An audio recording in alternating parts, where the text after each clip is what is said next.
A'udzu billahi minasyaitonir rajim. Bismillahirrahmanirrahim. Alam nashrah laka sadrak wa wada'na 'anka wizrak alladzi anqadha dhahrak wa rafa'na laka dzikrak fa inna ma'al usri yusra. Inna ma'al usri yusra. Ayat ini benar-benar satu penghiburan yang luar biasa bagi semua orang beriman. Jadi kalau di dalam ayat ini dua ayat, Allah Subhanahu wa ta'ala dalam struktur bahasa Arab yang sangat cermat. Karena kata para ulama, kalau Anda mencabut satu huruf saja, jangankan satu kalimat, Anda cabut satu huruf saja dari Al-Quranul Karim, lalu Anda cari di dalam semua kamus-kamus terbesar bahasa Arab untuk mengganti satu huruf itu dengan huruf yang lain, maka engkau tidak akan menjumpai gantinya. Jadi memang ketepatan di dalam Al-Quran itu betul-betul mencengangkan. Bagaimana makna-makna itu beruntaian, berjalin, berkelindan dengan struktur bahasa Arab yang tidak bisa digantikan bahkan oleh orang Arab yang paling fasih sekalipun.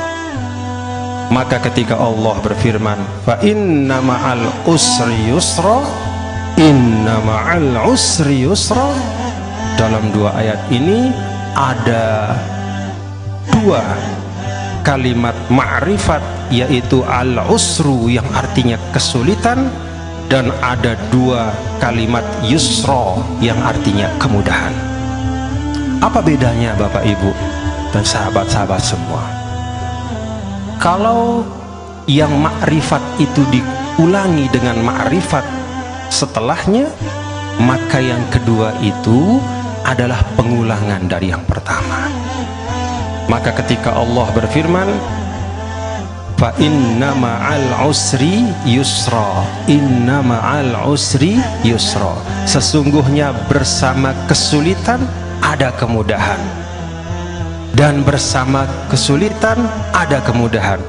Maka kata kesulitan yang kedua adalah sama dengan kesulitan yang pertama. Maka walaupun dua kali disebut, hakikatnya hanya ada satu kesulitan.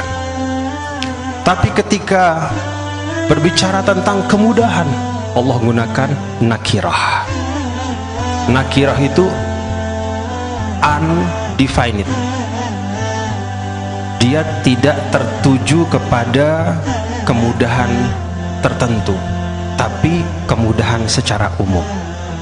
Kalau nakirah diulangi, maka artinya yang kedua itu bukanlah yang pertama. Sehingga arti dari dua ayat ini adalah satu kesulitan itu selalu ada dua kemudahan. Coba dicermati. Maka begitu mengingat ayat ini, saya jadi senang. Oh, alhamdulillah. Kalau dari surat Al-Insyirah ini, saya punya ada dua kerisauan atau ada dua hal yang membebani saya. Apa yang mesti saya bicarakan tentang ma'rifatullah?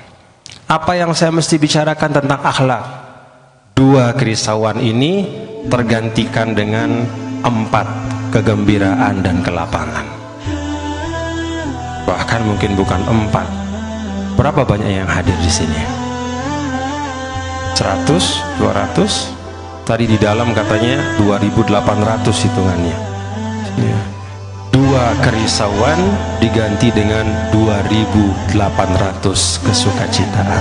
Alhamdulillah. Jadi cukup saya melihat dan hadir bersama dengan Anda semua, ya, bapak-bapak dan ibu-ibu, hadirin dan hadirat sekalian, merasakan nikmat berjamaah. Dan itu yang pertama yang ingin saya sampaikan pada kesempatan ini. Bagaimana Allah Subhanahu wa ta'ala meletakkan pada jamaah itu keberkahan. Kalau Anda membaca Al-Quran, melihat bagaimana Allah Subhanahu wa ta'ala bicara tentang manusia. Ketika Allah Subhanahu wa ta'ala bicara tentang manusia dalam konteks pribadi-pribadi, apa yang kita dapat serap sebagaimana. Bagaimana potret manusia menurut Anda ketika Al-Quran bicara manusia sebagai individu?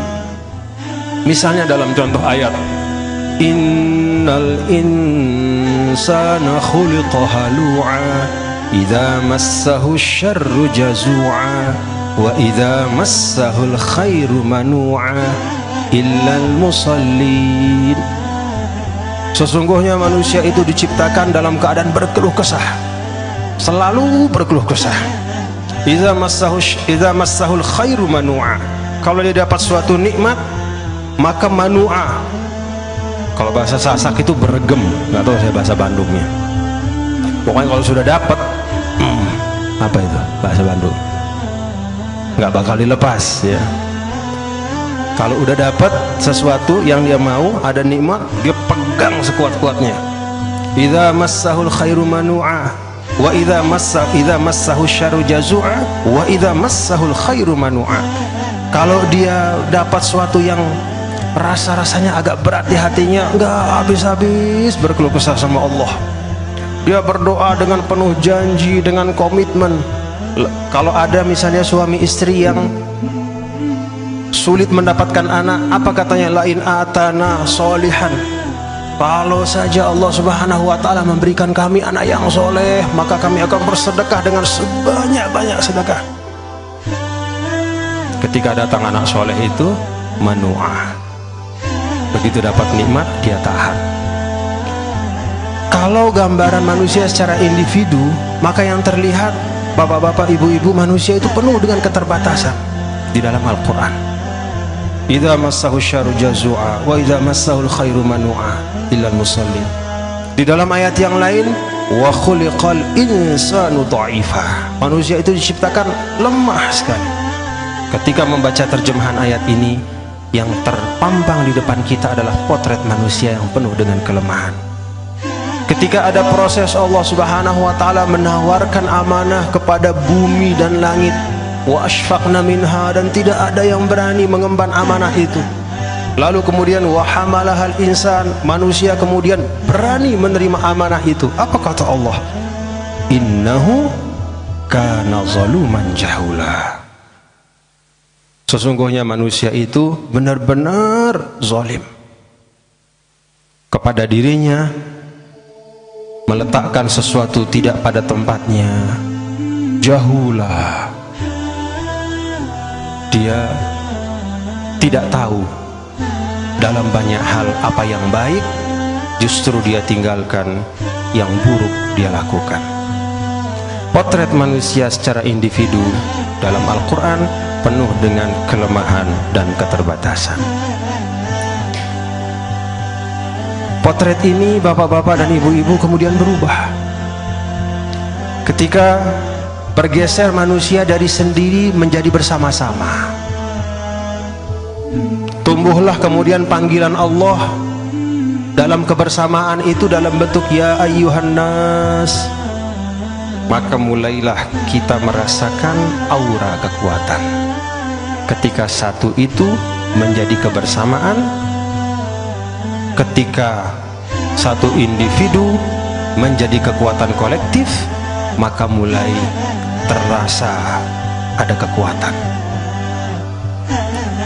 Sesuatu yang kolektif itu kemudian mencapai puncaknya, menjadi betul-betul energi yang luar biasa, yang kalau dulu pada hampir 15 abad yang lalu, pada masa Nabi besar Muhammad sallallahu alaihi wasallam merubah peradaban dunia, ketika ya ayuhan nas itu bertransformasi menjadi ya ayyuhalladzina amanu. Nah, jadi dari 3 level penggambaran manusia di dalam Al-Quran ini, mulai dari ketika dia individu sendirian penuh dengan kelemahan,